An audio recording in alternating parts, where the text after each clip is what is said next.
I see a ton of curious onlookers here, and just exactly what you described, Ken. Take a look.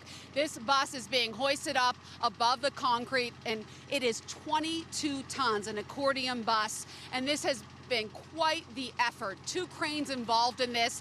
Mark Sorreo, the owner of the bakery, tells me they got a good look at the traffic cams and saw the SUV flying down the street, hopping the curb, running over the trees, and ending up head first in the bakery. Once the school year begins on Monday, cell phones will not be allowed in classrooms, locker rooms, bathrooms, or even on the school bus. And if a student is caught using one, the district says they will face a penalty. Dozens of Southside bar owners filled this bar, it's called the Flats on Carson, for a private meeting with District Attorney Steven Zappala. He tells us that he's concerned about the safety on Carson Street. Evidence of the chaotic overnight shooting is still very present here. As you can see, several bullet holes lie in the front window of this truck. And if I take you around to the side, you can see that this front side mirror is blown out completely by another bullet that went through. And that's not all the damage that has been caused. There's still plenty of destruction in this East Allegheny neighborhood. It's heartbreaking. I mean, here we are, Easter. How can you even have a holiday? I'm literally going to take my wife's car to the car wash to wash the blood off of it. Scary moments for neighbors and a chaotic scene for police just after midnight. No, y'all, he gotta go. No, we gotta go. As this Airbnb house party filled with nearly 200 people, mostly minors, turned deadly from more than 90 rounds of gunfire from multiple shooters. Large group and multiple people shot. Sadly, we had 2 victims from gunshot wounds die. One of those victims as young as 14 years old, while 8 others were taken to the hospital with gunshot wounds, and plenty more left with broken bones, scrapes and bruises as they jumped from second-floor windows to escape. Mitch Wilston lives in the area and says he's surprised the party wasn't shut down earlier. Definitely never seen a party like that, but even at 11:30 when we stopped by, it was very obvious that there was going to be a problem. Pittsburgh police and Mayor Ed Gainey are now using this shooting to light the torch for safer gun legislation and to push for a community effort to keep weapons out of the hands of the youth. Something that shouldn't have happened. This goes back to having too many guns, too many illegal guns on the streets. Too many people who have access to these illegal weapons. The shooters still on the run as Pittsburgh police ask witnesses to step forward. Because we owe it to everybody in the city of Pittsburgh to get those that are responsible for this. The glass on the street here is from the second-floor windows that people tried to jump down in order to get to safety. Pittsburgh police, who are being supported by the FBI as well as the ATF if they want it, say that they will have a link up for witnesses to come forward with information. And of course, you can do that both publicly or anonymously. On Pittsburgh's North Side, I'm Brian Reed, KDKA News. There have been plenty of moving parts since the collapse of the Fern Hollow Bridge, but perhaps none more impactful than a neighboring church where workers and first responders can go for just about anything they need while braving the temperatures during the investigation and cleanup. I woke up to a whole stream of texts and emails and calls from my parishioners, and mostly people were asking, what can we do? The morning of the Fern Hollow Bridge collapse in Frick Park, turns out it wasn't only first responders rushing to action.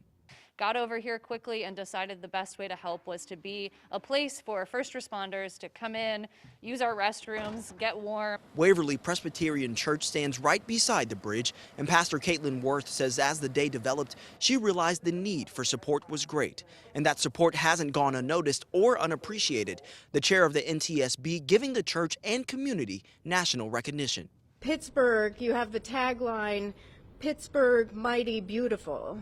I would really add welcoming, heartwarming, and kind, because the community around the scene of the collapse was just so welcoming to us. The Red Cross, along with other businesses in the area, have also been donating food and water for the workers who are picking up the pieces and reconstructing how the bridge collapsed. All while Waverly Presbyterian maintains living by their motto, love thy neighbor, no exceptions. We just want to be that love that we can be in the world. And so while there are people out there working extremely hard, we can add in a little bit of help by helping those helpers. Pastor Worth says she's been in talks with the crews here who say they may only need the church's help for a few more days, but she says as long as there's a need, their doors are open. Reporting in Frick Park, I'm Bryant Reed, KDKA News. It's still the same fun and games inside of Kennywood. We've got old gyms returning and the renovation of a classic coaster. But when you walk inside the gates, you might notice that things are operating a little differently because of COVID-19 protocols. From the anticipation of waiting in line to the rumble of the tracks, people lined the gates ready for Kennywood to open for the 2021 season. These last 2 summers, we really had to deal with the pandemic, and it's been rough, especially on the kids. So to be able to have Kennywood back open, fully open for us to really enjoy is just absolutely amazing. The park opened late last year and shut down early because of COVID-19. But this year, they've returned at full force with park-wide safety precautions to keep you safe. Well, we social distance, we have hand sanitizers, we have special cleaning procedures that we follow. Did an excellent job last year, and we're doing the same again this year. 100 people were let inside early to get a head start on the Jackrabbit to commemorate its 100th birthday. Brian Voldio and his son were 2 of the people chosen. The Jackrabbit was one of the first roller coasters that I rode as a child, and my son Lucas, it was the first roller coaster that he got on. Talk about bucket list stuff, but you know, riding a first roller coaster, the same one with your son, and find out it's also the 100th anniversary, that's a great opportunity. Yeah, absolutely. It's actually the 101st anniversary, but they didn't celebrate it last year. All in all, a day well worth the wait for families who feel safe and love the park for its screams and history. Right now, the park is running on a conservative schedule, but as it gets warmer and more people flock to rides like the Jackrabbit, they'll return to a full schedule! From Kennywood, I'm Bryant Reed, KDKA News. Every year, they always say about people putting their chairs down. So every year we kept saying, we're going to go to this parade someday. Sit back, relax, and enjoy. On behalf of the entire 4th of July committee, have a safe and enjoyable holiday. Welcome back, folks. Welcome back. Because they canceled for the last 2 years. So when we find out they're going to do the parade, we said, we're in.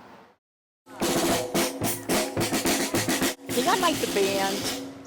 I like to look at the kids and the little ones doing the troll and stuff like that. Feels like a great day here in Cannonsburg, Pennsylvania. All right, come back.